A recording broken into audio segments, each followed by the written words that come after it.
James Caan is one of the UK's most successful and dynamic entrepreneurs. He's now taking this first-hand knowledge on the road to mentor 6 of the UK's most vibrant small to medium-sized enterprises. Will the young companies make the change or stick to their ways? The business class begins here. This week, Kwickscreen enters the business class. Let's look at the stats. Founded by Royal College of Art graduate Michael Corn and ex-bond trader Dennis Anscombe, the London and Midlands-based business manufactures and sells portable retractable screens. Kwickscreen has 2 challenges. Now it's up to James Caan and his industry experts to solve them. Hello and welcome to the business class. Joining me tonight is Joe Haig, partner of FDS Corporate Finance Services, and Dick Powell, co-founder of Seymour Powell. Let's find out more about Kwickscreen's co-founders and its business model. The concept for the Kwickscreen, it started off as my final year project at the Royal College of Art. I was studying innovation design engineering, and I was looking into the problems of space management in hospitals. What I found out when I did a lot of research in hospitals was that actually you don't need side rooms for isolating infected patients. Most of them can be treated in a ward as long as there is a see-through screen between them and the neighbouring patients. So I then went about designing a portable, retractable screen. The plain screen is around £1,600 and the printed ones are around £1,800. Our first challenge is one of market focus. Right now, we're doing really well selling into the UK healthcare market. But because the product is so useful for different applications, we're getting interest all the time from people that want to use the Kwickscreen in their offices, in restaurants, in hotels, in exhibitions, and in schools. And it's hard for us to say no. Should we be diversifying into these other markets, or should we keep focused on the NHS? That's an interesting challenge. I mean, I think to me, the NHS as a market, because you're dealing with this whole procurement process, I think my gut feeling is it's too narrow. I think any business that's dependent on one single market, to me, would be worrying. I would be very worried about any body that is funded in any way by public funds to have as a sole dependent customer. Especially with the government cuts, etc. Exactly. I mean, I think they need to look far and wide. At the same time, though, I think you've got to be careful that you don't dilute the speciality nature of it and whether it needed therefore to go into different brandings.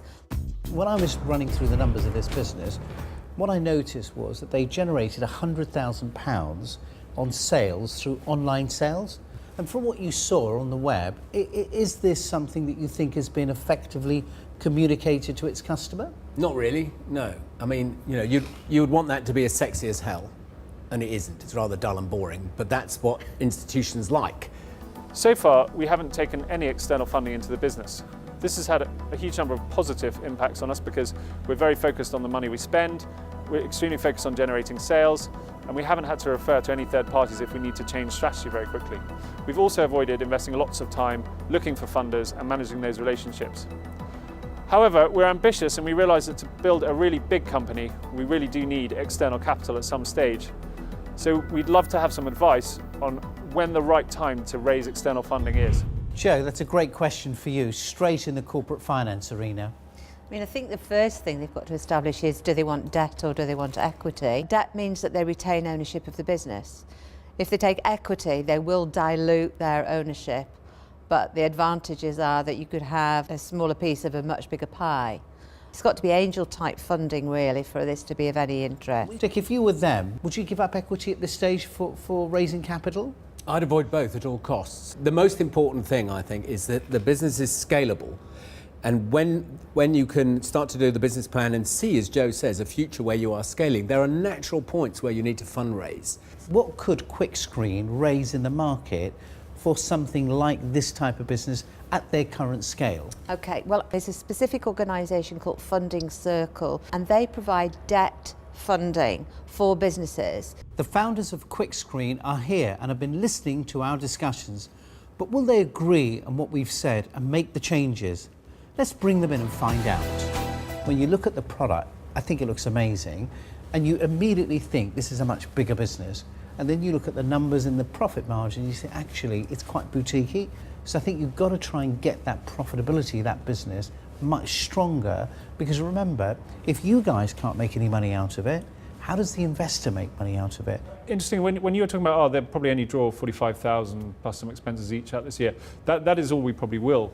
But we'll also generate another 100,000 in excess, which we invest straight back into R&D.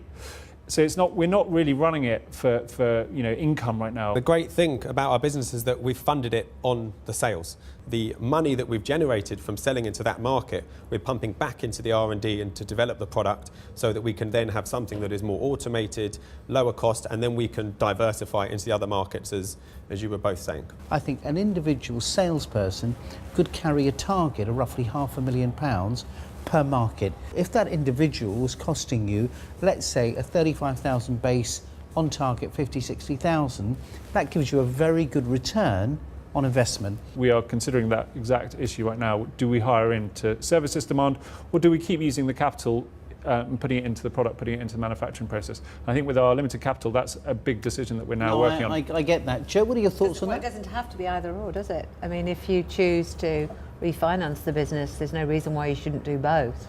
I'd love to see this business scale. I think the opportunity to raise money is clearly available to them. What they need to do is grab the bull by the horns and turn this into what could be a phenomenon, to see this product across every single business sector that they've identified. Having people testing your ideas and sort of pushing you, I think it makes things a lot clearer for us. A lot of what they said really validated what we've done. If you can find clever ways of getting your message out there so more people know about the screens and the various applications for it, then we should do so.